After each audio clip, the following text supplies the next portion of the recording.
Hello to all my Diversity Matters subscribers. My name is Oscar Holmes IV, and I really appreciate your support. And to show you how much I appreciate your support, as a Diversity Matters subscriber, you get exclusive access to listen to Beyond the Mill, my live diversity dialogues talk show that I created and host on campus at Rutgers University-Camden. Now, because it's a live show and recorded using a different system, the audio quality isn't as consistent at times, but I promise you, the guests and content are great and you'll love the show. Plus, if you're ever in the area, please join us to be a part of our live audience so that you can enjoy, listen, learn, network, and ask our guests questions in real time. Enjoy the show. Welcome, everyone. Thank you for coming. This is our season finale of Beyond the Mill. I am so happy to be here with you and see you here and to talk to my wonderful colleague and friend, Dr. Chinyere Osuji, who in May 21st, you will release your book, Boundaries of Love. So I have it pre-ordered, so I can't wait to get it on my iPad. So before we get into the juicy topics of interracial relationships, which is the topic of the day, I always like to ask our guests, like, what brought you here? What brought you to Rutgers? Tell us a little bit about your journey here and what you do and how can you find you here. So my name is Chinyere Osuji, and I'm a professor of sociology in the Department of Sociology, Anthropology, and Criminal Justice. And I had a prior stint on the East Coast, but I'm originally from Chicago. So I kind of ping-ponged back and forth across the country. I did a master's at Harvard, did a PhD at UCLA, and then did a postdoc at Penn, at the Center for Africana Studies there, and then I segued to a position here at Rutgers. Now, I can't remember, did we come the same year? Yeah. 2013, so we're same year. Cool. So, I'm going to ask the question that everybody wants to know. First, to get it started, are you in an interracial relationship now? I'm not. Were you? I'm not in an interracial relationship right now. I'm not in a relationship. Okay, so what was it that sparked your interest in this topic? Because you've been researching this for a long time. So we see the book again here that's coming out in May, but it goes back years and years of research. Like, what year did you start this topic? What sparked your interest in my gosh. Yeah. interracial relationships? So I had a white boyfriend, and he broke my heart.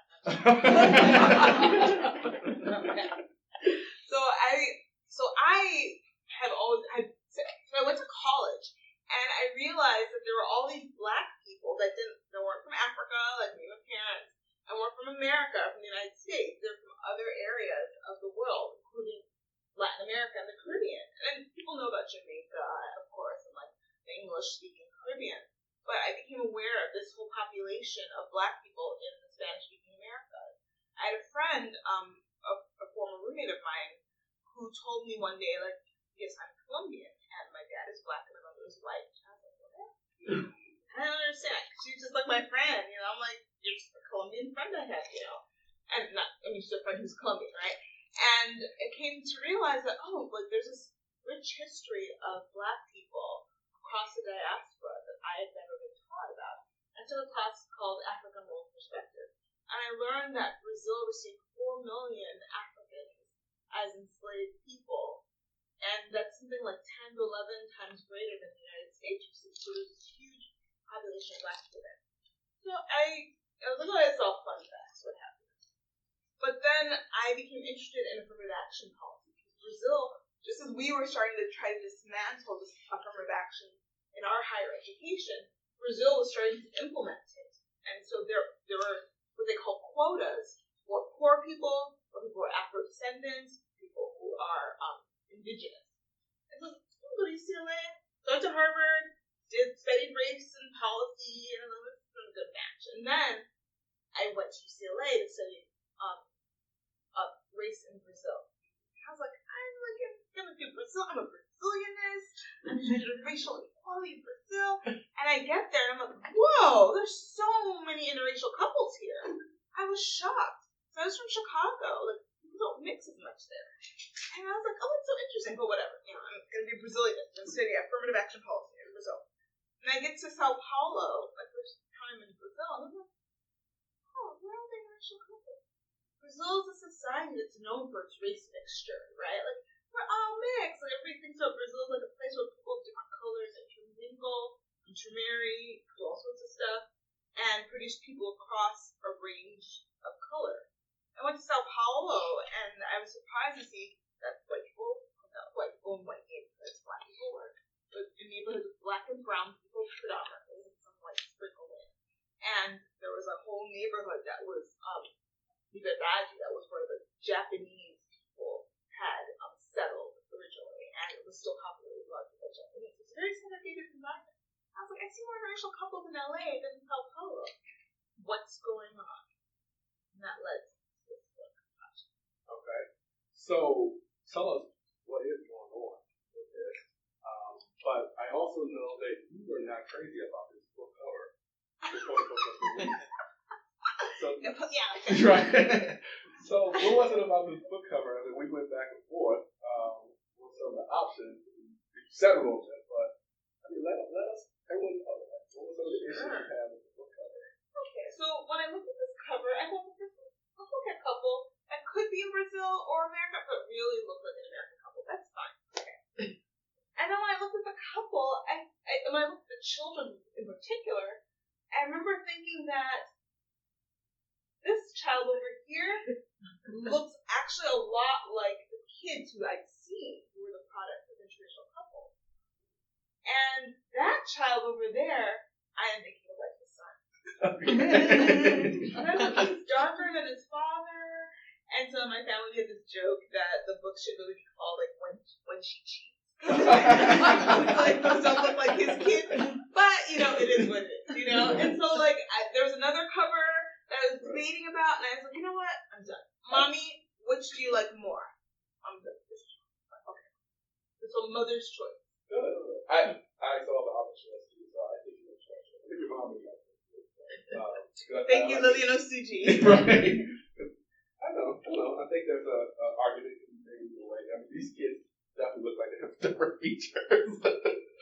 But the reality of families right. is that sometimes people have blended families, and I encountered that in my research, and we all know it. Sometimes people have one relationship that doesn't work out, and so you end up having kids from that relationship, and then you end up in another one. So that could be the story here.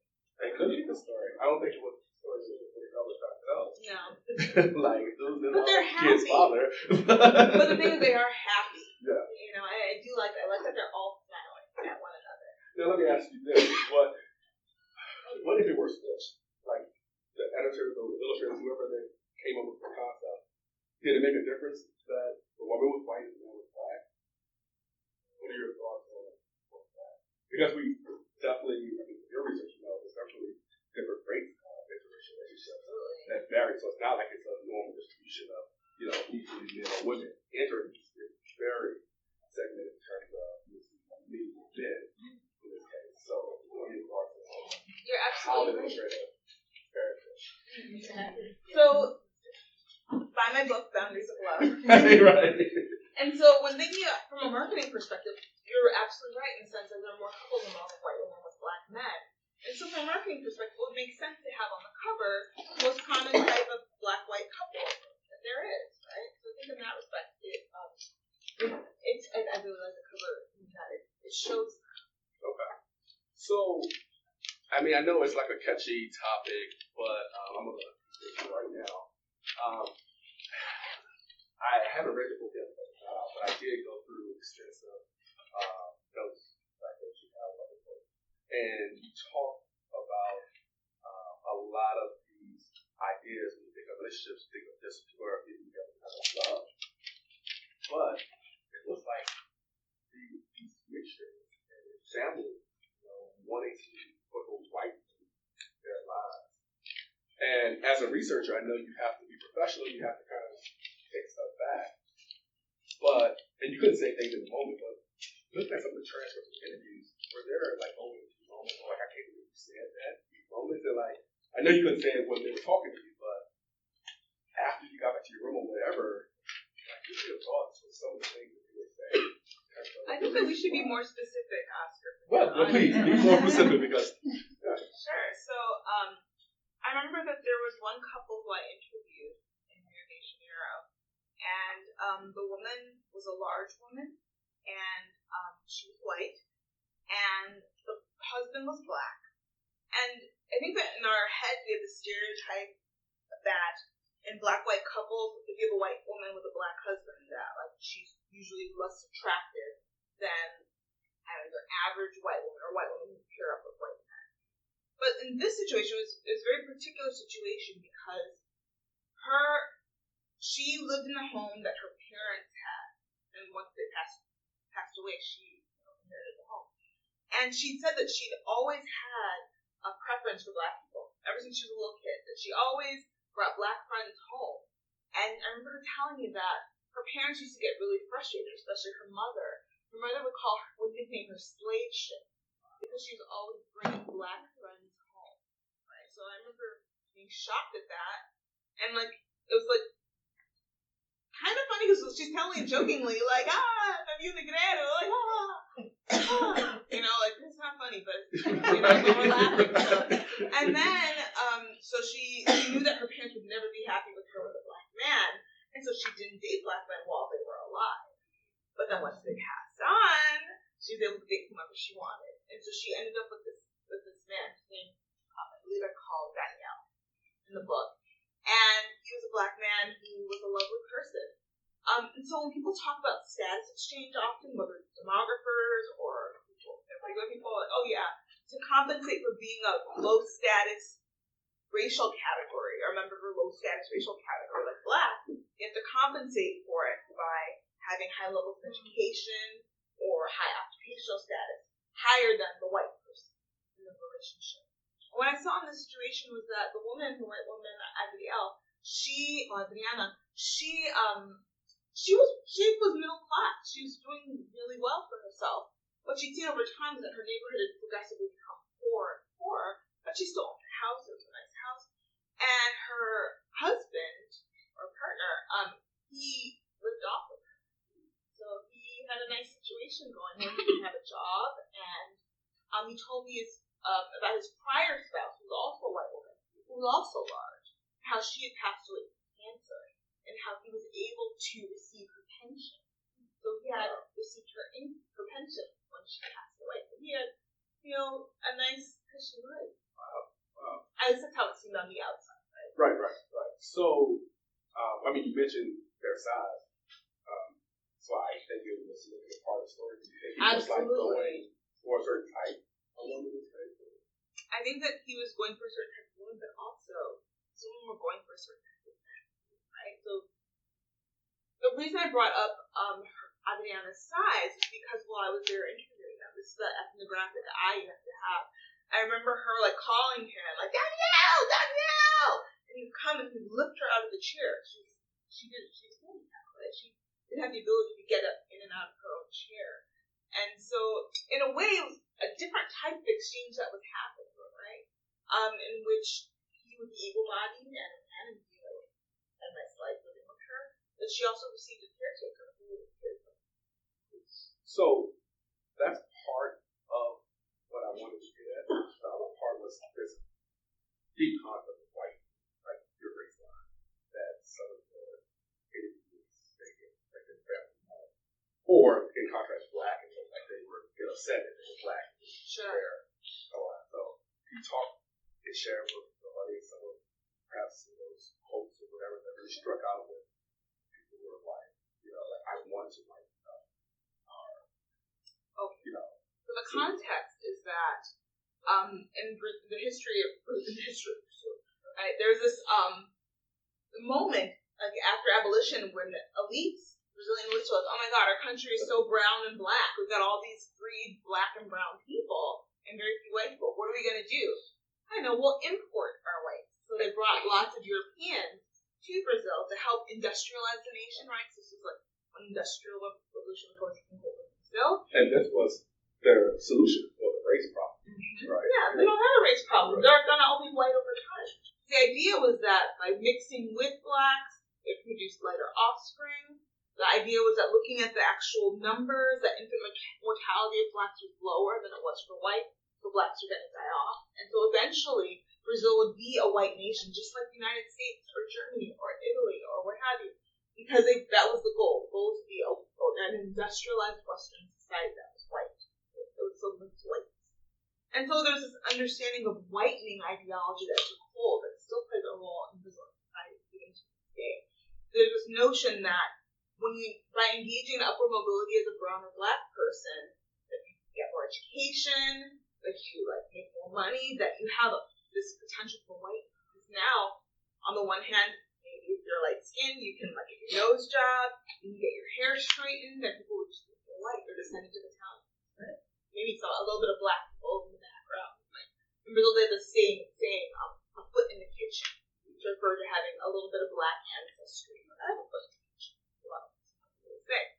So then there's that element to whitening, which you can physically whiten your appearance, stay out of the sun, and you're good, right? But then there are other aspects in which you can pursue relationships with lighter people, especially white people, to produce offspring that are light.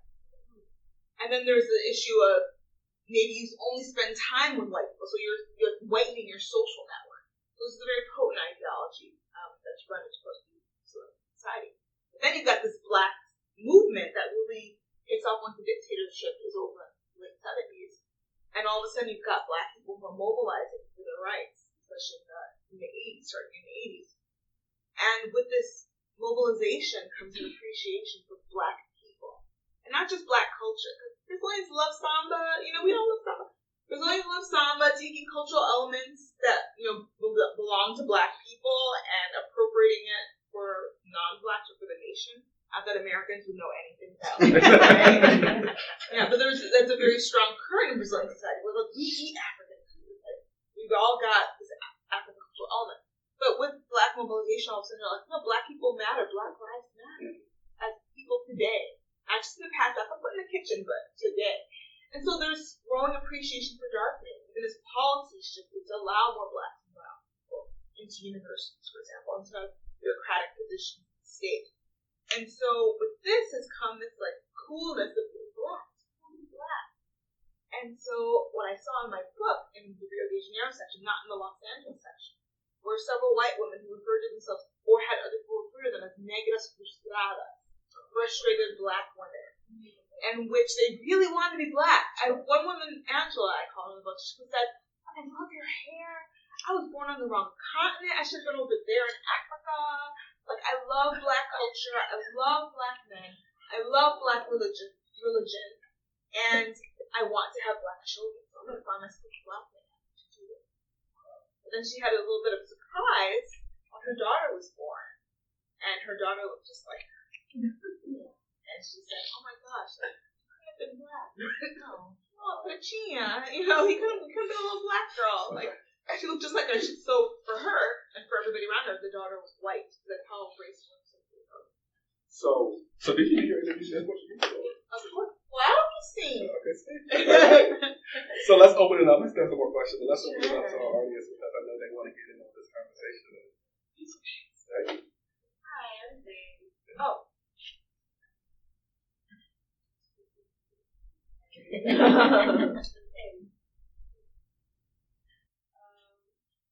So, meu nome é Zaja. Prazer. Eu falo português pouco. Tá bom, mas as pessoas tá bom não entender, né? So, I became what's the term used for Brazilianista?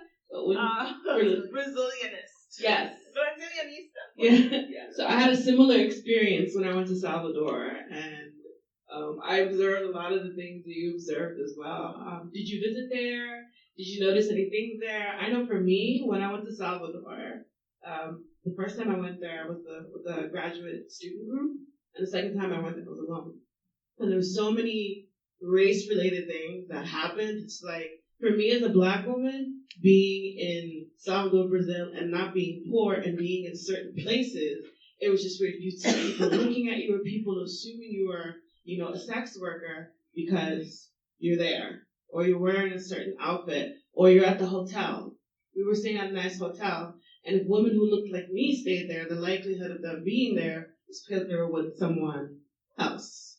And so it was an interesting experience how Brazilians really didn't talk about race. We're all Brazilians. It's almost like they act like it doesn't exist, but there's layers and layers of race issues just all over everything with education, employment, you name it. So I'm just curious if you went to Salvador and what did you observe while you were there? I haven't been to Sao Paulo yet, but I heard about it. But that doesn't sound positive. I heard about So it. I conducted my research. So I went to Sao Paulo the first time. I was like, I'm not going back there. And I did my research in Rio de Janeiro. Okay. But yes, I was lucky enough to have spent time in Salvador. I went once for Carnival, and I went another time just to hang out in Salvador. With a friend. And Salvador, so for those of you who don't know, Salvador is located in the northeast of Brazil. And if you think about like how in the United States, most black people in the United States live in the south of the country, right? Brazil's like flipped, where most people who are black and brown live in the north, or the northern part of Brazil. So Bahia is a predominantly black state, and its capital is Salvador. And so there's lots of black people there. Traditional, historically a major slave port, right? Enslaved Africans. And so being in Salvador has its well, for me personally, I love Salvador. Because I love the unabashed blackness of the people there. I'm Nigerian. I can eat my akara. What they call it akaraje, and it's my favorite Nigerian food. So selling it on the street, I'm like, yes, give me, right? And I can eat all sorts of like traditional Nigerian foods that I eat at home. My mom makes it. And like I could eat that everywhere. But at the same time, I know that I was only spending time in really touristy areas and in wealthier areas. So I'm sure I probably wasn't paying as much attention because I was doing the touristy thing. But it's funny that you mentioned sex workers, because that was definitely a theme for several of the black women who I spoke to in Rio de Janeiro. They talked about how, unlike couples involving black men with white women with white men, if you were in places like Copacabana, Ipanema, Leblon, the major touristy areas, wealthy areas of Rio, people would think that you were with your John.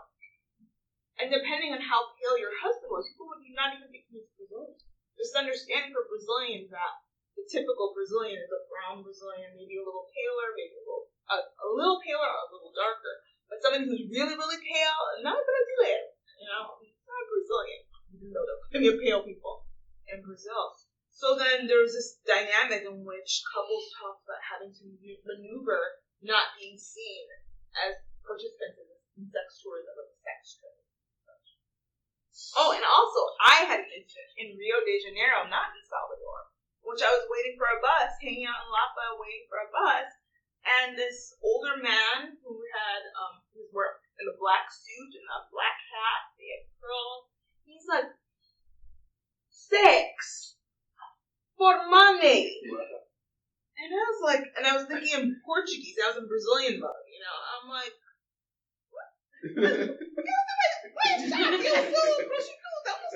I just started speaking in Portuguese, blah, blah, blah, blah, blah. And he's like, oh, sorry. I'm like, shit. And immediately the English came back. And I actually write about this in the appendix of my book. Because I talk about how do you do this type of research, especially being a black woman, being an American, being Nigerian. All of those different identities came before when I was doing this research in Brazil, and also in Los Angeles. I did do this research also. So we're going to talk about the LA part, the U.S. perspective. That's what I was going to ask about. That's what I was going to ask too. Everybody will ask me. So I was wondering if, because I heard you talk about Los Angeles subjects, if you did any comparative study of the reasons that motivate these interracial relationships. Because, of course, the narrative of interracial relationships in the United States is that it's all about romantic love. And the narrative that you just described, quite forwardly, although shockingly, in Brazil, is that they're about, right, this kind of whitening or blackening ideology, which is very different, right, from the narrative that we hear. So I'm wondering if you did any comparative study about what subjects were willing to tell you about the reasons why they engaged in interracial relationships in Los Angeles and how that compared or contrasted with what you found in Brazil. Great question. So the entire book is comparative. So every chapter is a comparative chapter comparing how people in Rio and LA understand their relationships and their families. And so as far as preferences and patterns, I talk about the privilege of preferences in my first chapter. I talk about people having this romantic career, if you will. So in Rio, a lot of the women were very explicit about, white women were explicit about desires for black men. The black men were like, I'm just gonna like take what comes, like I'm seeking out brown women, they're not wanting me. If you're looking for Denzel, one guy told me, and only Brad Pitt emerges, like you're gonna go for Brad, right? And so so there were different ways people talked about it. And also in Rio, people were talking about, some of the black women were talking about previous experiences that were negative with black men. And so they were seeking out experiences with white men to compensate. And white guys were doing something completely different. I'll talk about that later. But so in LA, people were not talking about the same preferences, or people were not overt in discussing their preferences. The people who were the most overt were the white men. They said, it was almost like a 31 flavors kind of discussion, where they're like, I love exotic women. And exotic could mean anything from Italian, Jewish, Portuguese, Asian, African American, what have you. So there were several white men who talked about that. But many of the women were like, I fell in love with what was around me, people, I dated. A lot of the white women said I dated only white men until I met this guy, and he was wonderful, so I married him. And I have several black women who said, I dated black men, and then I ended up with this guy. I only have one woman who said, I like white guys, and those are the guys who I'm interested in, and that's who I date. But most of the women were very comfortable being open to people of different colors. And then when I spoke to white women, black men, they also said, like, I used to date black girls and not with a white girl. Or some of them talked about, not a preference, but talked a lot about circumstances, like the structures that are around them and how that forced them into particular relationships. So there's this understanding for the black men who I interviewed that I'm in predominantly white spaces for work, or I live in a white neighborhood. I grew up in a multiracial neighborhood, so that's why I date a lot of non-black. So there are different trajectories and understandings of how people ended up in this final destination of having a partner with a different color. But in both places, what I see is that whites have this privilege of preference, right? In which, in Brazil, the white women were like, I like black guys, and the white guys in Los Angeles were like, I like exotic women. And the white men in Rio were saying, I tend to be with women who are outside of the norm. So the last woman I dated had schizophrenia. The last woman I dated was blind. The last woman that I dated, so it was like really like women who were marginalized in a variety of ways. And that was a pattern that I saw for the white men who I interviewed. Almost like a Sager complex type of idea. They didn't see themselves that way, right? And so, and that's why I want to push back on this idea that they saw themselves as whitening, because whitening in this society is very much about black consciousness raising. Whitening is super taboo. Like saying I want to be with that black guy because I want to have whiter kids or darker kids. Well, I'm just kidding. I want to be with that white guy because I want to have lighter kids is super taboo in the Brazilian context. That would be it. I mean, did you all see like that video? Yeah, the videotape, they were bragging. They were bragging, Team Light Skin, right? But that, when I was interviewing people so it gets complicated, right? Because like when I was interviewing people in Rio, none of the black people said, I'm marrying this person to have lighter children. But then their white husbands or wives, the white husbands were like, oh yeah, she wanted a kid who didn't have kinky hair. She was hoping to have a child who had curlier hair because it's easier to manage or just style. And you would have to buy all the products. This is fascinating. So I'm curious not so much about the motivations for the relationships, although I have a lot to think about based on what you said. I'm curious about the acceptance and what predeterminants or conditions you might have observed in your research lead to more or less acceptance within the families, within the social circles, within the ecosystem that this couple travels throughout. whatever composition the couple might be. So I talk about how in the United States, what I saw happening with these couples was an exclusive integration, in which, and I looked particularly at how white families accepted these black in-laws, because we know, in both societies, there's a lot of racial inequality. And if you're thinking about families, a central place where wealth gets inherited, where people are taking care of one another. We know in both societies, whites have a lot more resources than blacks do. So I was interested, well, how are they integrating these black in-laws? So in the United States, when I talk to people in Los Angeles, white families often lived far away and were often hostile to the relationship, particularly if they involved black men with white women. And so those couples experienced more hostility. Over time, though, the white in-laws came to accept those black spouses, but they saw them so rarely that they were largely inconsequential for the experiences of the couple on the everyday level. And you could accept this post children, or perhaps with no children relation. They just accept the relationship. Because children can change a lot of things. Do we have parents?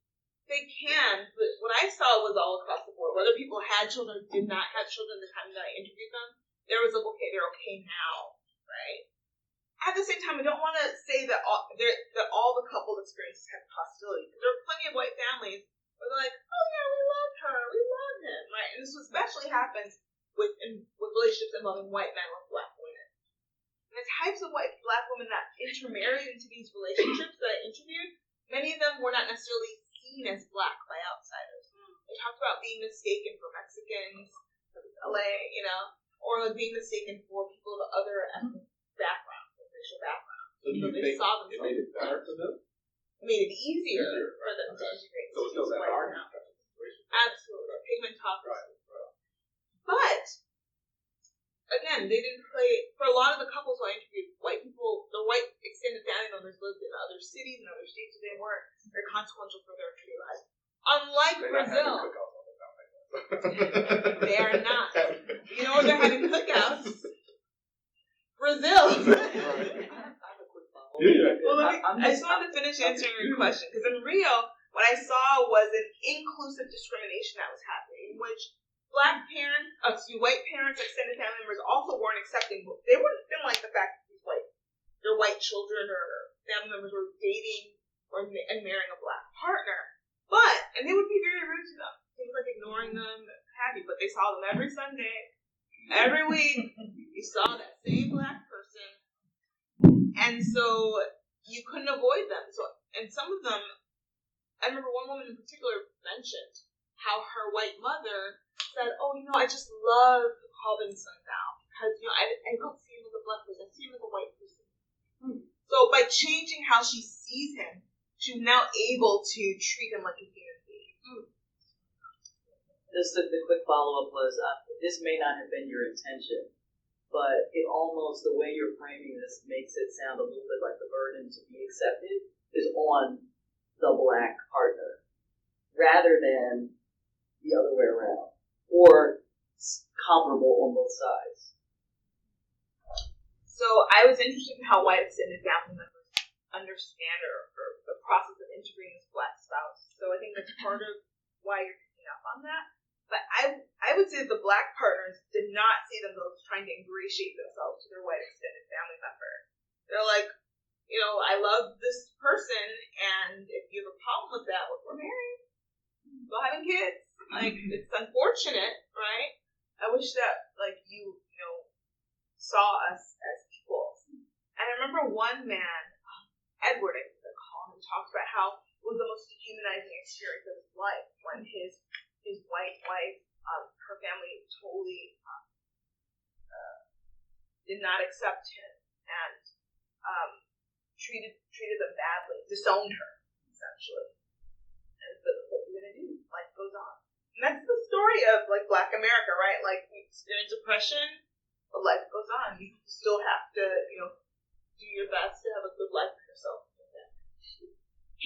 I have two questions. I'm passing back to them. So my first question is, what was the most shocking thing that you discovered, as well as what has been the effect with the children of the biracial couple? The shocking thing, I think, was that slave ship thing. That was the most shocking.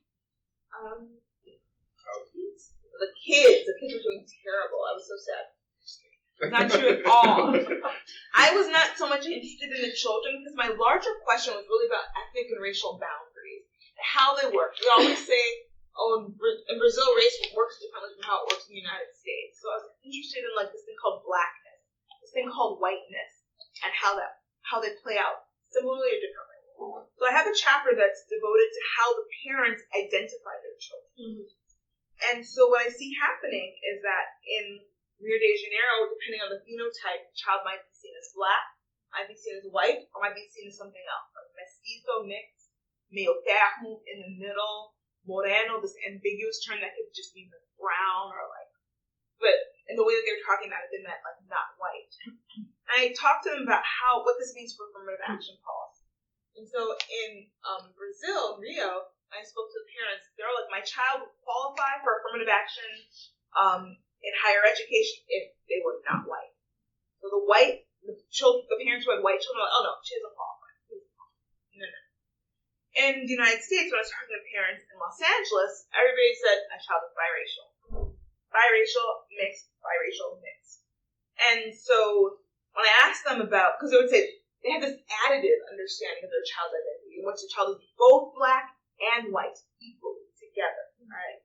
So when I asked about affirmative action policy, all of a sudden that white part starts disengaging a little bit. And they're African American, they're biracial, but it's the equality of the identity starts to tip in favor of black, and it's when we're talking about policy or privilege. And so I'm thinking about also the boundaries of blackness and whiteness. When I spoke to parents in Rio, everybody was like, my child is going to be black.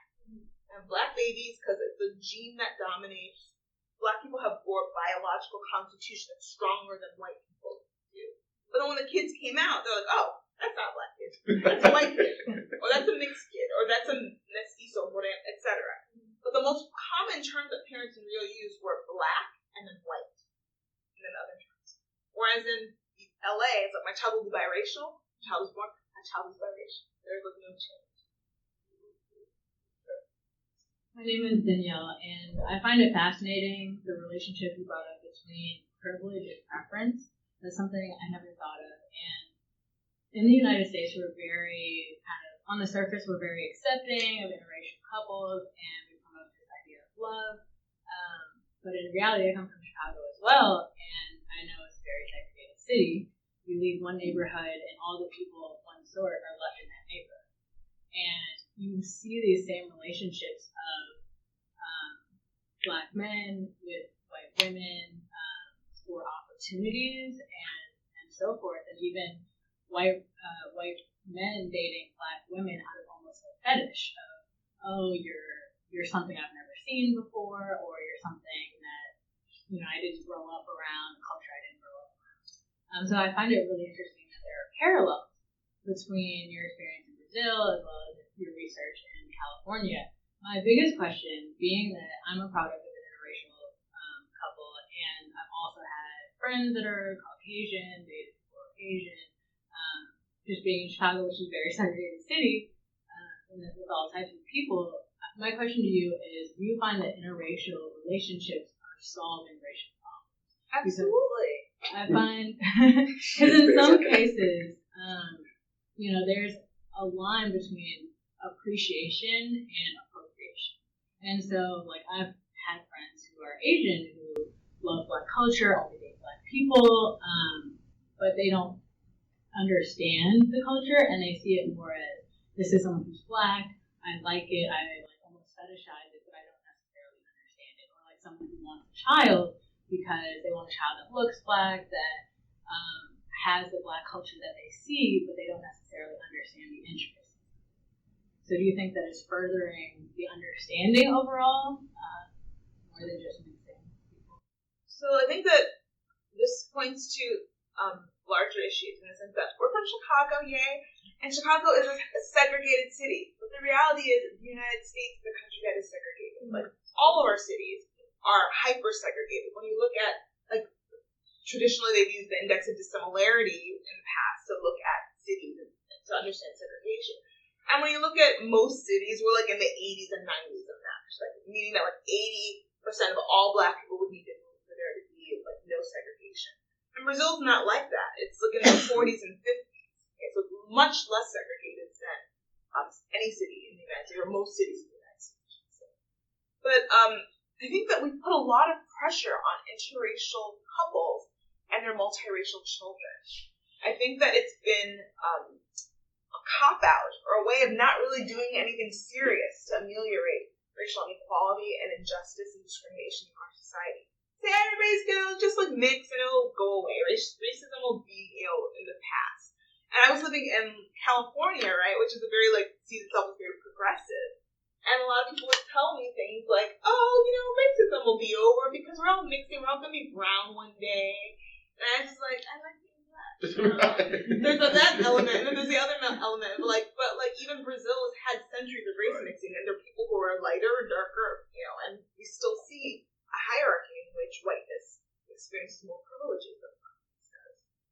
But so I think that we've used interracial marriage and race mixing as a trope that's unfair to the people who are in those relationships, because most interracial couples love each other. They're loving families, right? They're just regular people living life like everybody else. And to expect that they're going to solve the race problem is just ridiculous. And it's lazy on our part, right? It's activism and policy making that will change this. So we don't have much more time, but I do want to ask this question. We focus on black-white relationships because that's the research of the book. How do you see it similar to just both relationships? So it doesn't have to be black-white scenario. What are some perhaps similarities that your research can shed a light to, and some key differences? Maybe answer in 60 seconds. Sure. Well, I think just writ large, people should love whomever they want to love, right? And what we see with intermarriage and interracial dating is that we like to talk the talk but not walk the walk.